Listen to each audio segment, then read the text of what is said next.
chamo Viviane dos Reis Soares e estou aqui para conduzir a sua aula de História de hoje. Na aula de hoje, nós vamos falar a respeito do desenvolvimento do capitalismo no mundo ocidental. O nosso objetivo é analisar o desenvolvimento do capitalismo no mundo ocidental, compreendendo cada uma das fases desse processo. Para isso, nós precisamos conceituar, né? Capitalismo, eu estou falando de quê? Então, é um sistema econômico que está baseado na propriedade privada dos meios de produção e tem como principais objetivos o lucro, a acumulação de riquezas. Este é o sistema mais adotado no mundo hoje. Para a gente falar sobre o surgimento do capitalismo, é muito importante tratarmos do contexto no qual ele teve as condições para se desenvolver. Então, a gente vai falar de um período anterior ao capitalismo, que é um período que vai do século V ao século XV. A gente está falando de um período da Idade Média, né, na transição para a Idade Moderna, e tratando do período em que a gente tem o feudalismo como a principal organização. Então, durante o feudalismo, que acontece na Europa Ocidental, a gente tem as relações que são baseadas na posse da terra, a gente tem uma sociedade que é estamental, isso quer dizer que ela é dividida em estamentos bem determinados, com muita sem mobilidade, né, melhor dizendo, não há uma possibilidade de mobilidade aí da sociedade. A gente tem no feudalismo, as regiões elas são autossuficientes, aquilo que é produzido é o suficiente para que a população sobreviva, e é um momento em que a gente não tem a utilização de moedas e de comércio. No momento assim, inicial e no desenvolvimento do feudalismo, grande parte desse período a gente não tem o uso dessas moedas e desse comércio. Aqui a gente traz na imagem algumas características desse período, né? Quando a gente fala de uma sociedade estamental, aí a gente vê aí a diferença social a respeito, né, de cada estamento, em que a gente tem como principal aí o rei, né, um clero que é muito forte, os membros da nobreza, e depois a gente tem abaixo os trabalhadores, que são os camponeses, né, trabalhadores urbanos. Bom, a gente tem essas relações que são bem ligadas à questão da terra, né? A palavra feudalismo ela vem de feudo. A gente muito usa feudo como sinônimo de terra, mas na verdade feudo ele refere-se a um benefício. Só que nesse contexto o benefício maior que uma pessoa poderia receber era a terra. Portanto, essa associação de feudo com terra. Bom, algumas questões vão alterar essa realidade, né, do sistema feudal. Então, primeiramente, a gente fala de um crescimento populacional. A população se desenvolve, né, traz necessidades diferentes. A gente tem, então, o desenvolvimento das cidades com isso e com esse desenvolvimento também desenvolve-se o comércio. As atividades comerciais, ao fixar, né, em alguns locais, quando eles começam a fazer as feiras, elas dão condições para que essa cidade ela se desenvolva também. Então, as cidades, nesse contexto, elas eram chamadas de burgos. Nos burgos, muitas feiras aconteciam, essas trocas comerciais elas vão progredindo até que a gente tenha a utilização da moeda, né? Então, a gente tem também, nesse contexto, o surgimento da burguesia. Então, é um novo segmento social. A burguesia refere-se àqueles comerciantes, aquelas pessoas que desenvolviam essas atividades lucrativas nos burgos. Nesse contexto também nós temos aí o comércio, né, e o trabalho livre e assalariado. Nesse contexto também nós vamos ter a decadência do feudalismo e a criação das condições para o desenvolvimento do capitalismo. Então, nós vamos falar sobre o capitalismo. A fase que eu falei até aqui, a gente costuma chamar de pré-capitalismo, né? Então, ela oferece as condições para esse desenvolvimento. Então, falando do capitalismo, a primeira fase que a gente vai tratar é do capitalismo comercial. Também está nesse contexto aí de pré-capitalismo. Então, nesse contexto, não havia a industrialização, então a gente está aí desenvolvendo o comércio, as nações europeias, elas iam explorando outras regiões, até porque nesse contexto aí, a gente tem uma política econômica chamada de mercantilismo, que são práticas adotadas pelos estados nacionais que visam a maior lucratividade, o desenvolvimento da economia. Dentro do mercantilismo, a gente tem medidas protecionistas, e medidas que visam aí diversificar a economia e trazer progresso nesse setor. Então, os governos adotando essa política, a gente tinha uma intervenção do Estado nas relações econômicas, a gente tinha um incentivo à criação de manufaturas, um incentivo às navegações, a gente tinha uma prática que ficou conhecida como metalismo, porque era uma prática de acumulação de metais e media-se o poder de um reino, o poder de um governo, pela quantidade de metais que esse possuía.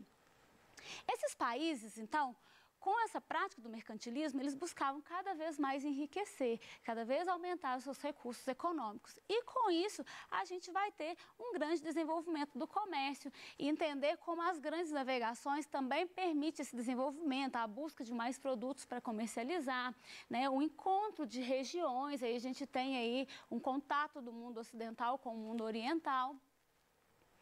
Vamos tratar da segunda fase do capitalismo, que é conhecida como capitalismo industrial. Nesse contexto, a gente já está tratando de um período em que o mundo passa por revoluções que são tanto tecnológicas quanto políticas.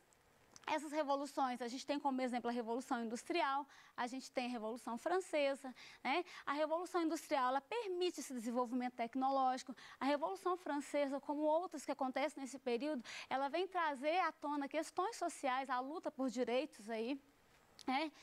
Nesse contexto também a gente tem o poder nas mãos da burguesia, que é aquele grupo social que vai se desenvolver por meio do comércio. Esse grupo, ele detém o poder econômico, mas ele não tem o direito de participação política, então uma série de movimentos, de revoltas, né? As chamadas revoltas liberais vão acontecer nesse contexto e uma das maiores motivações é essa questão de buscar aí mais direitos, mais participação e atender aí as necessidades desse grupo, né? A burguesia. Nesse contexto, a gente tem um grande aumento na produtividade. Esse aumento da produtividade, essa maior lucratividade, porque quanto mais se produz, mais você vende, mais você acumula riqueza, mas ela gera também uma grande exploração do trabalhador. Então, para que essas indústrias trouxessem a lucratividade que era, né, esperada, cada vez mais eles faziam a exploração aí da mão de obra que se tinha, né? A gente tinha uma jornada de trabalho que era extensa demais, a gente não tinha nenhum tipo de condições aí, né, de trabalho, questões aí de segurança. As pessoas que trabalhavam nas fábricas, elas eram muito exploradas. E isso está referindo-se à forma como elas chegam na cidade, né? Então, a gente tem uma grande migração das pessoas para a cidade, precisando do trabalho. E quanto mais gente para trabalhar, mais os salários serão baixos. Então, a exploração do trabalhador, ela fica muito marcada nessa fase do capitalismo. Até eu trouxe uma imagem aqui, né, que ela mostra numa indústria têxtil algumas crianças trabalhando. As crianças, elas eram muito utilizadas, né, principalmente no setor têxtil. As mãozinhas pequenininhas conseguiam entrar nos lugares. Quando tinha algum problema com o fio, né, que embolava, eles poderiam ali ajudar nesse processo. As mulheres também eram muito utilizadas e mulheres e crianças, nesse contexto, recebiam menos que os homens. Muitas vezes desenvolvendo no mesmo período de trabalho, a funções que eram muito parecidas ou até a mesma função.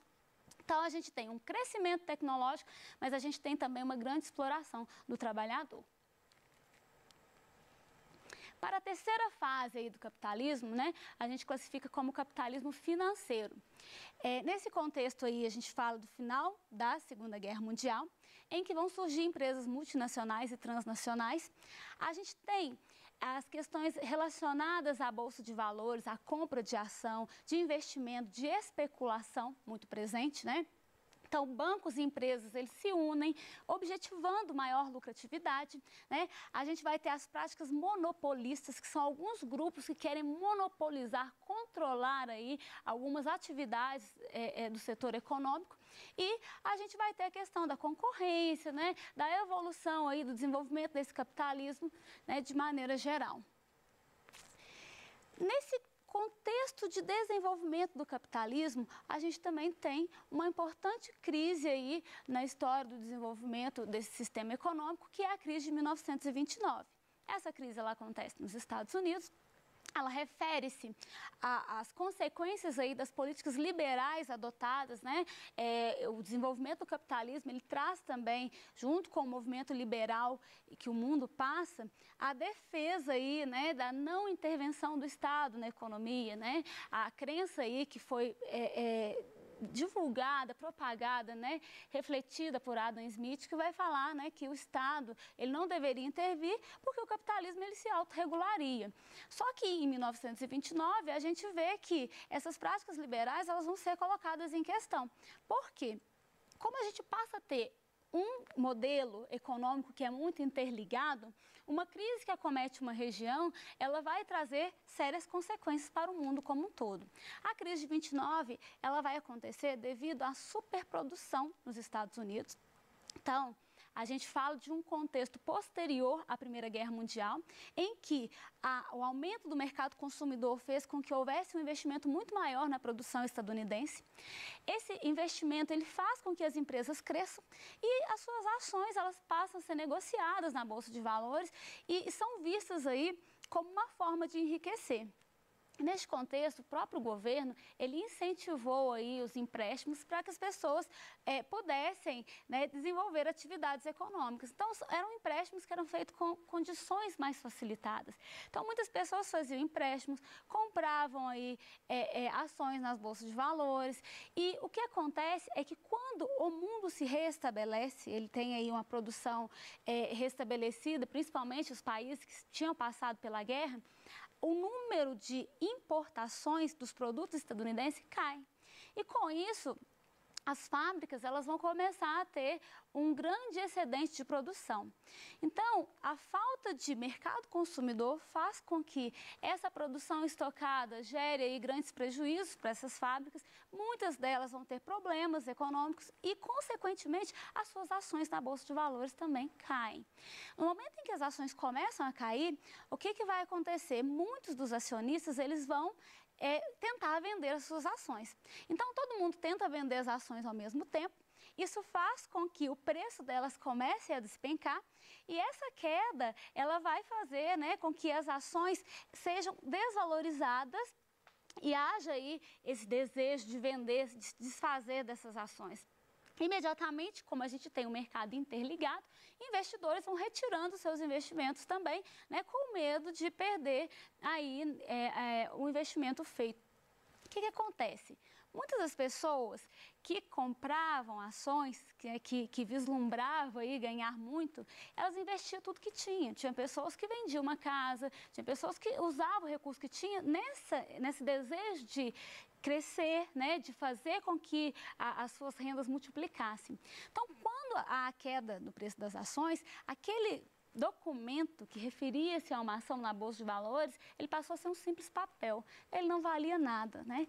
E aí a gente tem uma situação social que vai ser muito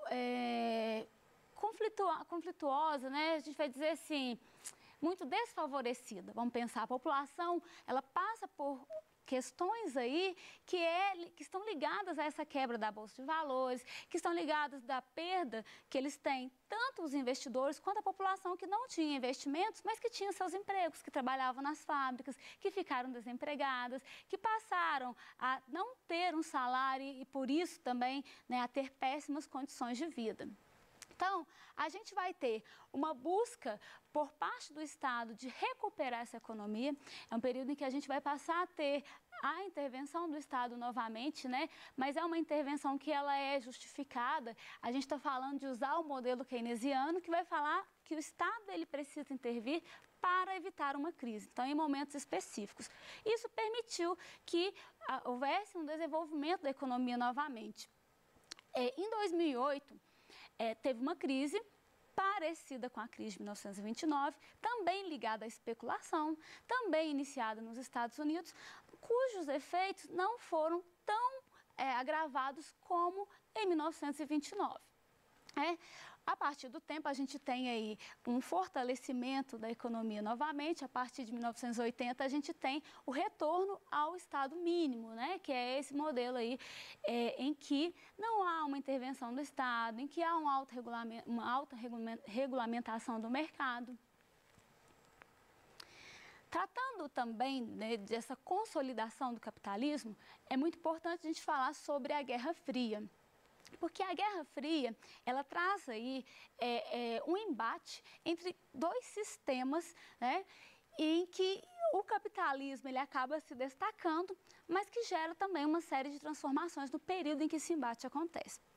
A chamada Guerra Fria, ela tem esse nome porque ela refere-se a um contexto em que as duas principais potências que estavam em conflitos, os Estados Unidos, né, com o sistema capitalista e a União Soviética, que trazia aí um sistema comunista, essas duas potências, elas estavam rivalizando, mas elas não poderiam entrar numa guerra de fato, uma vez que elas tinham condições aí bélicas muito grandes, né? E isso poderia levar aí ao fim do mundo. Se eles usassem o armamento que eles tinham, né? Poderia gerar um conflito em que não sobrasse ninguém. Então, certos do seu potencial bélico, essas duas potências elas não entravam em crises diretas, mas elas se envolviam em crises de outros países, como, por exemplo, no Vietnã, né, na Guerra do Vietnã, na Coreia também, né, foi o momento aí da divisão das Coreias, então eles envolviam-se também nesses setores. A gente tem nesse período um grande desenvolvimento, que é o desenvolvimento tecnológico, né, uma vez que as disputas elas se davam muito mais nesse campo da tecnologia, do desenvolvimento científico, né, na disseminação da ideologia, porque ambos buscavam disseminar para o maior número de regiões possível sua ideologia. Ao final da Guerra Fria, a gente tem a vitória do capitalismo. A gente tem um outro momento do capitalismo que está dentro da fase anterior, né? A gente falou do capitalismo financeiro, e a gente tem o capitalismo informacional, que ele é um momento dentro do capitalismo financeiro, que é esse que a gente vivencia hoje, né? Então, a gente tem uma relação com as revoluções tecnológicas, a gente tem como características questões ligadas à globalização, os avanços da tecnologia de informação, a aceleração e o crescimento aí dos fluxos de informação, e a gente tem também mudanças em hábitos, em práticas culturais da população que está inserida aí nesse momento aí de capitalismo informacional. Para a gente consolidar o que foi falado aqui a respeito, né, das fases do capitalismo, eu sugiro a você que desenvolva um mapa conceitual. Os mapas conceituais, eles ajudam muito, porque a gente consegue organizar melhor as ideias. Então, eu trouxe aqui as fases do capitalismo e abaixo a gente pode colocar características de cada uma dessas fases. O que acontece? Aqui a gente tem um espaço restrito, mas vocês podem expandir esse mapa conceitual, né, com as ideias principais, aquelas ideias que te ajudem a lembrar um pouco do que foi falado na aula de hoje. Trouxe também uma questão para a gente poder testar o conhecimento sobre o que foi tratado aqui. Então, o sistema mercantilista organizou a esfera das trocas econômicas no mundo ocidental, no início da Idade Moderna, a época das monarquias absolutistas. Uma das características do sistema mercantilista era o metalismo, que pode ser definido como: letra A, os metais só tinham validade nas trocas comerciais entre as metrópoles e suas colônias. Letra B, os metais só tinham validade para nações com grande capacidade de navegação, como a Espanha. Letra C, a riqueza de uma determinada nação era medida pelo acúmulo de metais preciosos que ela tinha em suas reservas. E letra D, a riqueza de uma determinada nação era determinada pela quantidade de metais preciosos que ela depositava na bolsa de valores de outras nações. Então, a nossa resposta aqui é a letra C, né, que é a riqueza de uma determinada nação, ela era medida pelo acúmulo de metais preciosos que ela tinha em suas reservas. Fique ligado que na próxima aula a gente vai trazer mais um assunto para você, né? Nós vamos trabalhar aí sobre o Brasil durante a Primeira República, mas bem focado nas questões econômicas. Até lá!